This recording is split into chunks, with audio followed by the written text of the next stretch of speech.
we are draining a really bad water heater. Wouldn't come out of the faucet, so we had to pull the faucet off and start getting a lot better flow because of all the calcium that's coming out of the water heater.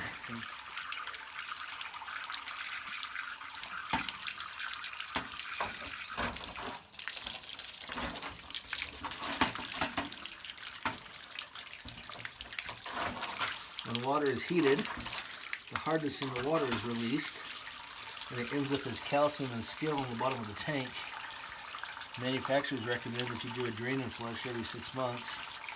At the minimum, at least once a year. Do you do that? Water heaters have an anode inside the water heater. It's a sacrificial rod. When the water passes through the water heater becomes a cathode, and then you've got this anode that's giving itself off to protect the tank.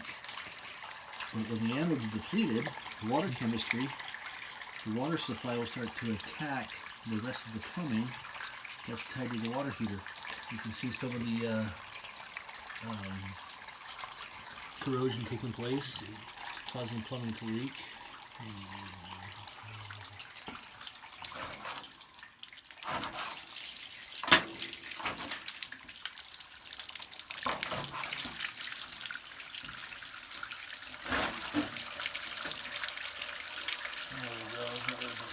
Much better flow.